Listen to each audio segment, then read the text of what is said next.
Sim, alô, alô, aqui é o canal dos mistérios, das histórias diferentes, daquelas que normalmente a gente não ouve, mas que eu seleciono entre os nossos ouvintes, eles me escrevem, eu separo, e eu tenho histórias magníficas. Essa, por exemplo, é espetacular. Queria que você ouvisse do comecinho até o fim. E tem um outro canal nosso, tá? Esse aqui é o canal dos mistérios, das histórias diferentes. E tem um canal das histórias mais incríveis de vida e de amor. É o Paulinho Boa Pessoa Oficial. Então você que está aqui, se você quer ouvir as histórias espetaculares, hoje, por exemplo, eu publiquei uma história cujo título é Eu Conheci um Mendigo e Me Casei com Ele. História fortíssima, lindíssima. Tá lá no canal Paulinho Boa Pessoa Oficial. Dá uma passadinha por lá e ouça. Mas antes de começar essa história aqui, quero pedir um favorzaço para você. Queria que você se tornasse membro do nosso canal. Vai ser muito importante, porque o YouTube incentiva os produtores de conteúdo a conquistarem fãs para que se tornem membros do canal. E é tudo que eu quero. Queria muito que você se tornasse membro do canal. Posso contar com você? Verdade? Vou ficar esperando, tá? Seja membro do canal. Outra coisinha. Tem gente que me pergunta, Paulinho, é possível ouvir as histórias sem que haja nenhum comercial? Sim, basta que você se torne YouTube Premium. Isso é uma coisa criada pelo YouTube há muito tempo, há muitos anos. Mas se você o fizer através do canal, quer dizer, se você se tornar YouTube Premium através do nosso canal, você dá uma força tremenda para o nosso canal.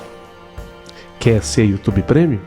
Então faça aqui pelo nosso canal e nos dê essa força. Mais um pedido.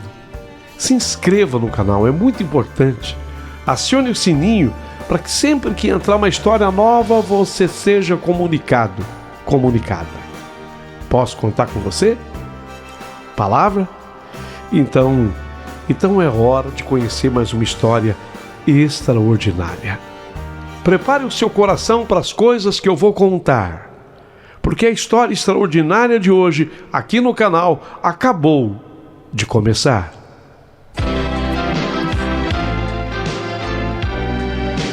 Rádio Emoção, Paulinho Boa Pessoa. A verdade de cada um.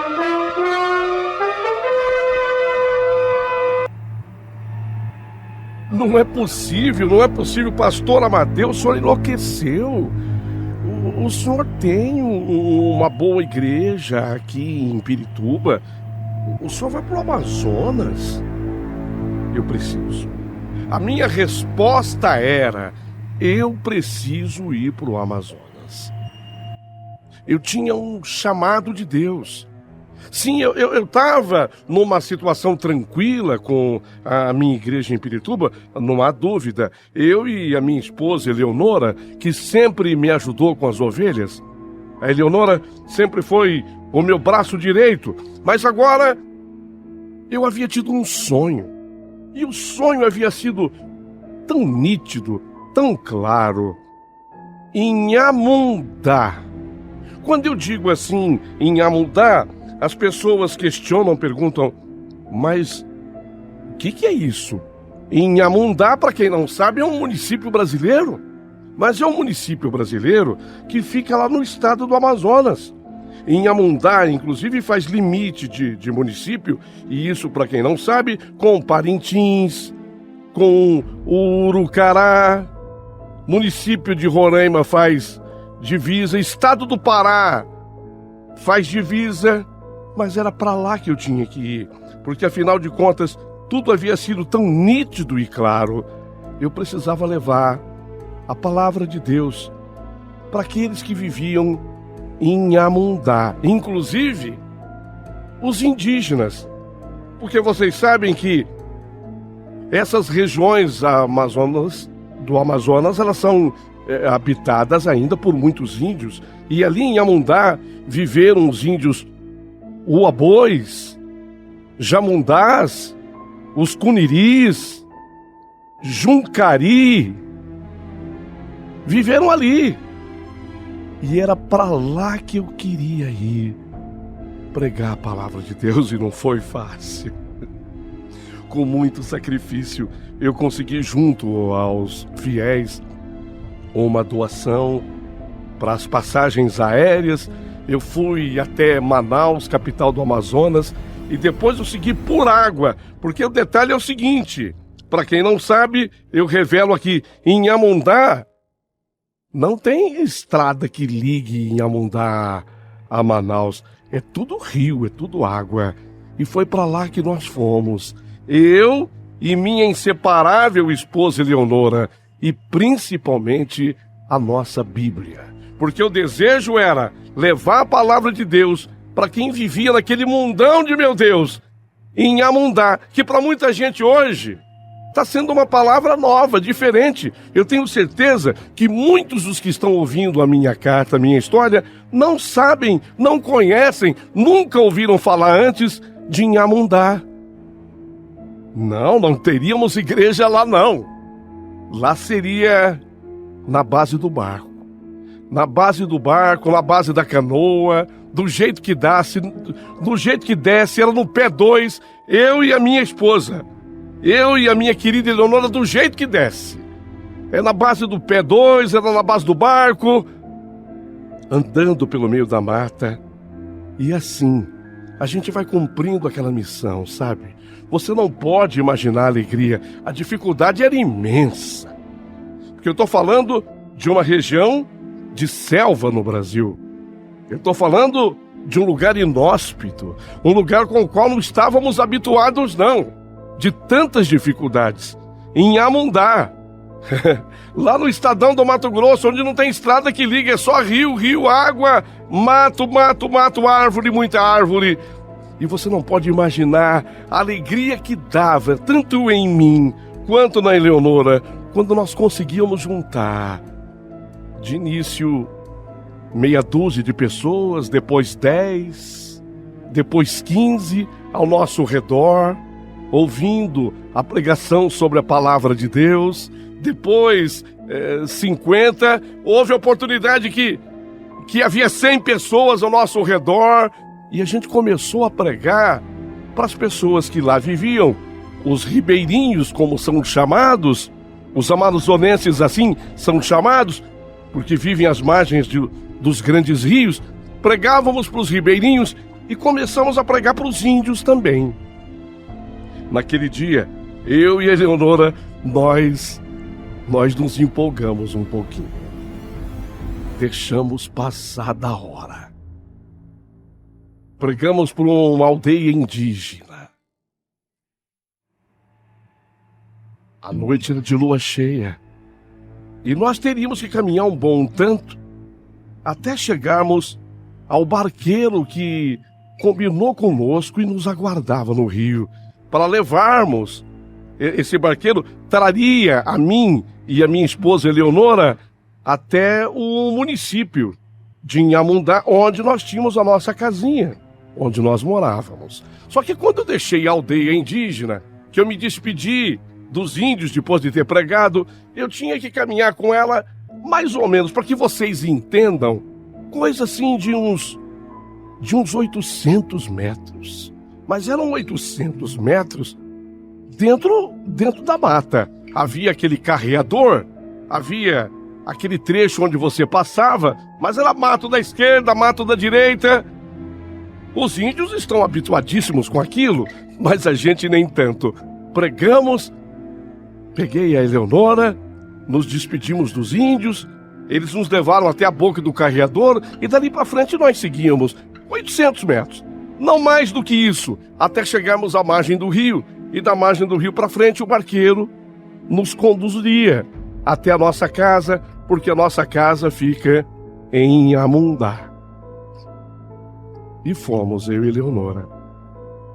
Fomos caminhando. Eu dei a Bíblia para que a Eleonora segurasse e fomos caminhando.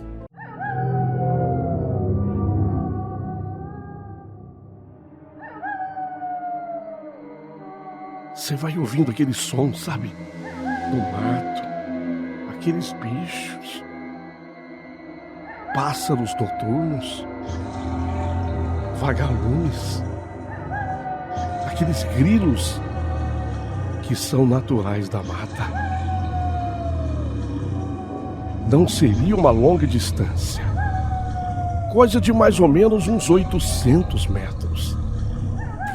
Nós viemos caminhando por dentro da mata. Tudo bem, não teríamos que andar muito não, mas nos empolgamos, eu e Leonora. Deixamos que viesse a noite, se bem que a lua, de certa forma, clareava.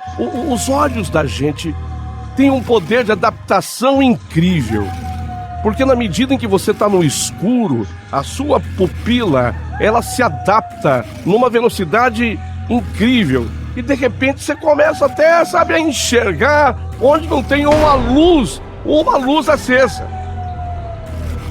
Não havia uma luz acesa.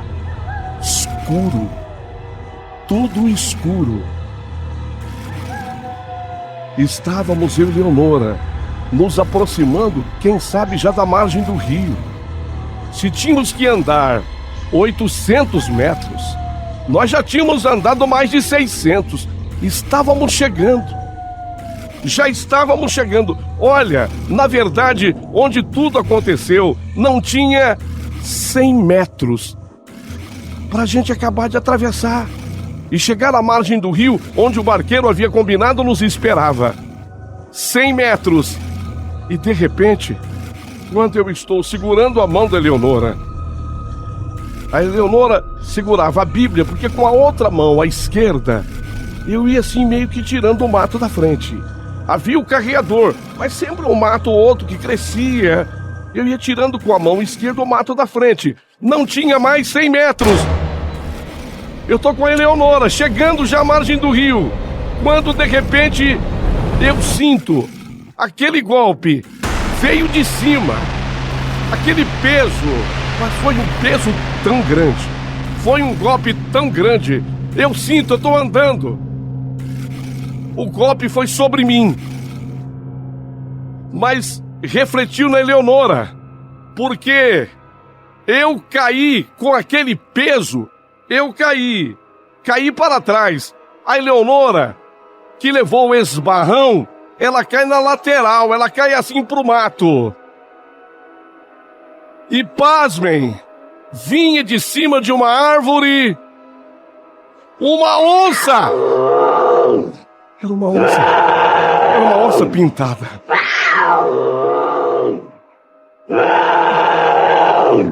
Meu Deus, meu Deus, meu Deus, meu Deus. Eu senti que eu seria devorado pela fera. A onça, ela estava em cima da árvore. Ela deu um golpe, ela bateu em mim, não em cheio, mas bateu em mim de forma que eu senti o peso e eu fui jogado para trás.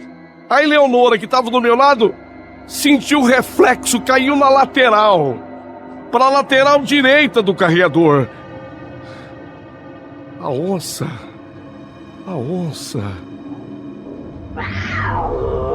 Eu agora não tinha dúvida do que me atacara.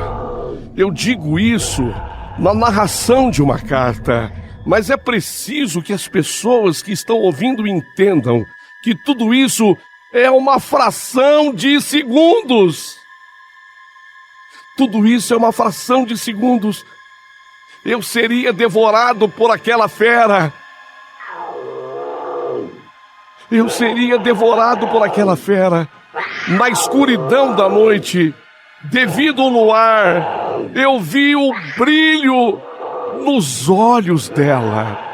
Os olhos dela me encararam. Eu não tinha certeza, mas nessa fração de segundos, a onça não se dava conta da Eleonora. Eu não tinha certeza, mas como a Eleonora caiu na lateral do carreador, e a onça olhava para mim e o brilho da lua fazia com que os olhos dela brilhassem. Então, era como que se eu fosse para onça o único ali. E eu pensei, meu Deus, mas tudo isso, tudo que eu estou narrando, tudo que eu estou escrevendo aqui, e minutos vão se passando, por favor, você que está ouvindo, reduza tudo isso. Todo esse acontecimento reduza para frações de segundos. Frações de segundos. Foi quando a Eleonora, eu tô caído do carreador. A Eleonora, ela se levantou na lateral do carreador onde ela havia caído. Ela se levantou e ela só tinha uma arma. A Eleonora só tinha nas mãos uma arma única. Ela só tinha aquela arma. A onça, a fera, com certeza iria me devorar. Mas a Eleonora, minha esposa, minha companheira, ela tinha uma arma única: a Bíblia. A Bíblia!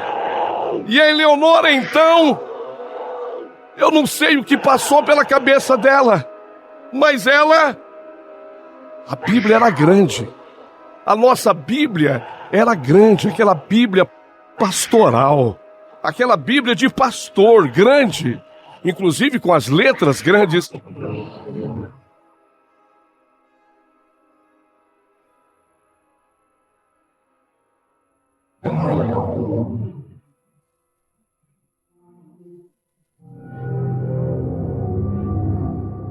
Eleonora só tinha aquela arma, a Bíblia. Eu não sei o que passou pela cabeça dela naquele instante, mas ela pegou a Bíblia. A fera. Ela jogou a Bíblia sobre a onça. Acertou.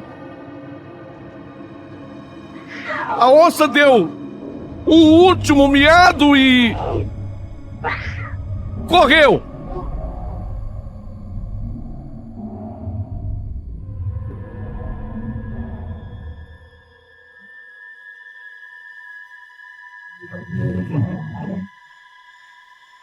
Amadeu! Amadeu! Amadeu! A voz não me saía. Eleonora. Eleonora. Já não ouvíamos mais os miados da onça, mas o som da mata. Amadeu? Você tá machucado? Não sei. Não sei, Eleonora. Levanta. Levanta, vamos sair daqui. A Bíblia. Pega a Bíblia.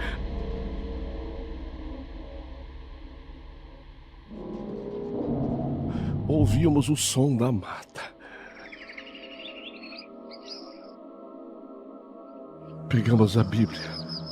Automaticamente fomos caminhando à frente. Evidente que foi num passo mais apressado. Até que chegamos à margem do rio. E lá estava o barqueiro, conforme o combinado, nos esperando.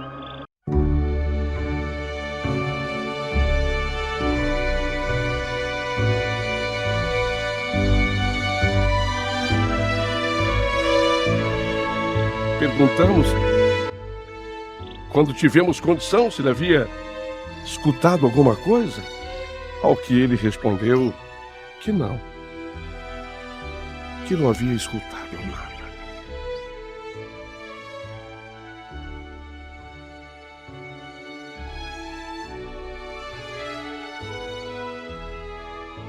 A sensação que se tem após um susto desse vamos embora? Não.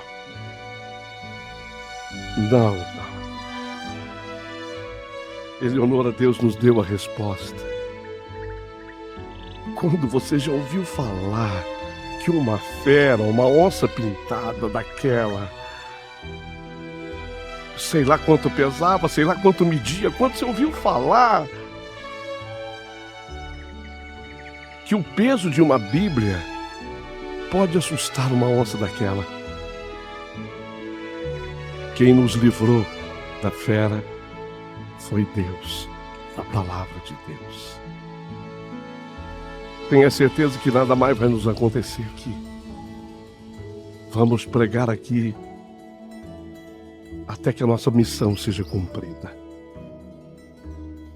E foi exatamente o que nós fizemos ao longo de mais 3 anos daquela data para frente. Quando sentimos que a nossa missão estava cumprida, evangelizamos tanta gente naquelas terras, que muita gente está ouvindo falar hoje em Amundá, pela primeira vez, eu tenho certeza. Que muita gente está ouvindo pela primeira vez em Amundá, região Polo Santeré, Tucandeira.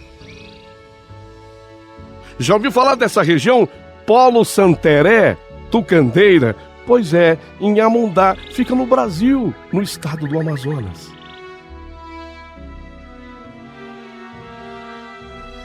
Voltamos. Depois de 3 anos do fato, com o encontro com a onça, Eleonora e eu, e continuamos nosso trabalho de pastores, não mais em Pirituba, porque quando nós voltamos, viemos para essa outra região, Guarulhos, onde nós continuamos a nossa missão. Depois eu fui me inteirar a respeito das onças pintadas, se elas sobem em árvore, e me surpreendi.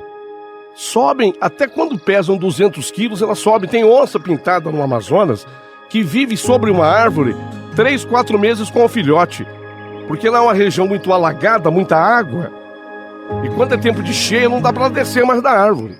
Então a onça pintada, para quem não sabe, passa 3, 4 meses na copa de uma árvore grande com o filhote. E caça ali, sobre a árvore, vive ali. Eu até aquele dia não sabia que as onças, às vezes, se tornam pássaros. Vão para cima das árvores e atacam de cima. Só que mais acima da onça, mais acima da mais alta árvore amazonense, tem um Deus. A onça achou que tinha encontrado um jantar. A onça achou que ela havia encontrado um jantar para aquele começo de noite. Mas o banquete foi servido para mim, pastor Amadeu, e a minha esposa, Eleonora.